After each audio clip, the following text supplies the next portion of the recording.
네, 여러분 이번 장은요. 특수책에서 사용하는 사정과 측정의 도구이다라는 거죠. 그럼 사정이 무엇인가부터 알고 넘어가야 되겠죠. 24년도의 기출문제입니다. 사정이란 교육의 의사의 결정에 필요한 자료를 수집하는 과정이다. 그 과정에서 그 데이터들이 양적으로 숫자화되어 있는지 또는 질적으로 언어적으로 이렇게 이야기를 잘 풀어서 설명할 수 있는지에 다시 말해서 양적과 질적 자료를 모두 포함하고 있다. 측정 활동을 통해서 목적을 달성하기 위한 근거 자료 수집이 중점을 둔다라는 것이죠. 분류는 공식적, 비공식적, 직접, 간접 사정으로 나뉜다. 공식적 사정은 특정 목적을 가지고 표준화된 검사를 사용하는 것이다. 예를 들어서 키가 몇 센티미터이다. 몸무게가 몇 킬로그램이다. BMI는 어떻다. 이렇게 정량화된 측정 방법을 통해서 계측을 하고 측정을 하는 사정 방법이다라는 것이고요. 비공식 사정화는 이것들을 좀 변형화시킨다는 거죠.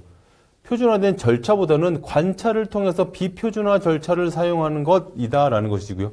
이것들을 직접적으로 측정을 하냐 아니면 직접적으로 측정을 할 수 없는 단계라고 치면 보호자 등을 통해서 이 데이터를 수집하느냐에 따라 분류할 수 있다라고 이야기할 수 있다라는 거죠. 측정평가의 도구, 표준화 검사. 표준화된 결과를 도출하기 위해서 표준화 검사, 규준 지향 검사를 실시한다. 구성의 요소, 과정, 방법, 채점 방법, 결과 해석 등 구조적인 과정을 거쳐 제작된 검사를 표준화된 검사, 골든 스탠다드라고 이야기한다라는 거죠. 자, 이것들을 조금 수정해서 비표준화 시킬 수도 있다라는 거죠. 그 장애 아이의 특성에 맞게끔 조금씩 바뀔 수 있다라는 거죠. 측정을 표준화되게 만들어 놨지만 골든 스탠다드로 가지고 있지만 이것들 측정을 할 수 없는 상황이 발생될 수 있기 때문이죠. 다시 말해서 장애인의 특성에 맞춰서 능력을 알아보기 위해서 절차를 수정 및 보완하여 사용하고 있다라는 것이고요. 이게 대부분의 장애 아이들의 운동을 시키는 방법과 운동을 시켜야 되는 전략 방법에 포함되어 있다라고 이해하셔도 충분합니다. 자, 이것들은 상대평가와 절대평가를 가지고 있다. 상대평가라는 동일한 특성을 가지고 있는 성별, 연령, 질환들을 가지고 있는 군들을 따로 나눠서 객관화된 점수와 분포의 규준을 지향한다. 규준 지향 검사이다.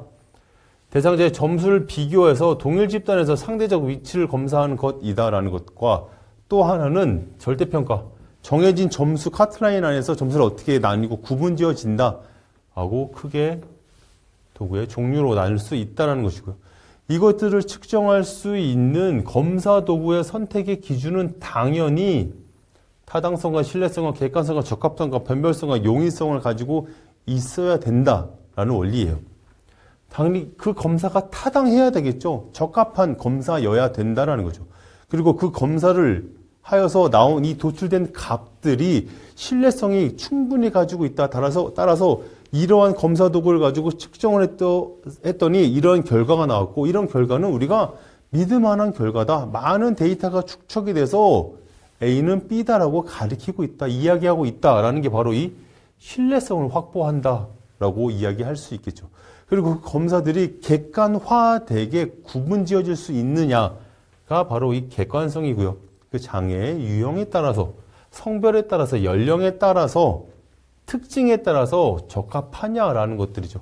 그리고 이것들을 변별, 구분지어낼 수 있는 능력을 가지고 있는 검사 도구이냐? 가장 중요한 것은 편리하냐예요.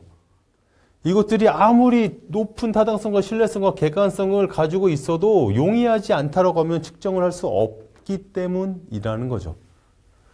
측정은 쉽게 실행 가능해야 되며 대상자들의 수행하는데 어려움이 적어야 되고 측정 결과 역시도 지도자가 쉽게 이해할 수 있어야 되고 따라서 지도에 활용할 수 있어야 되기 때문이라는 겁니다.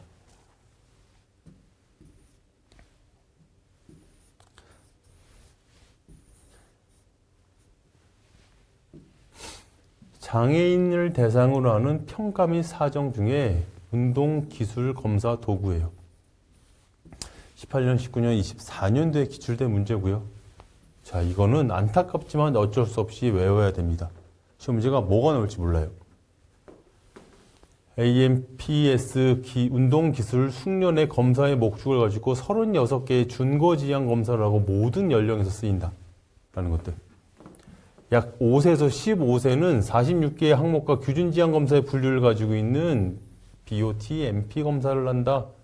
이렇게 나이대에 따라서 또는 대상에 따라서 다른 항목을 가지고 있는 검사 도구를 가지고 측정해야 된다는 것은 어쩔 수 없지만 우리가 암기해야 되는 과정이다. 과제를 분석하는데 어떠한 개념을 가지고 있어야 되냐, 어떠한 유형을 가지고 있어야 되냐라는 것들인데 목표 과제를 시작 단계부터 최종 단계까지 세부 단계로 구분해서 쉬운 단계부터 어려운 단계로 제시하는 것을 의미한다라는 거죠. 레벨 1부터 레벨 10까지 있다면 이 장애의 아이의 분류를 나눠서 쉬운 것부터 어려운 것까지 나눠서 체계적으로 진도가 나가야 된다라는 것들을 의미하고 있습니다.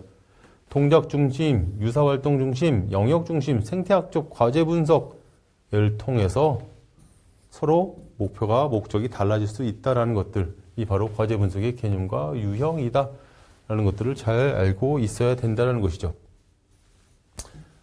이 점에서 가장 중요한 것들은 바로 이 운동기술 검사 도구이다. 어쩔 수 없지만 우리는 이것을 암기해야 된다라는 것들을 잘 유념하시길 바라겠습니다. 이번 장은 여기서 정리하겠습니다. 수고 많으셨습니다.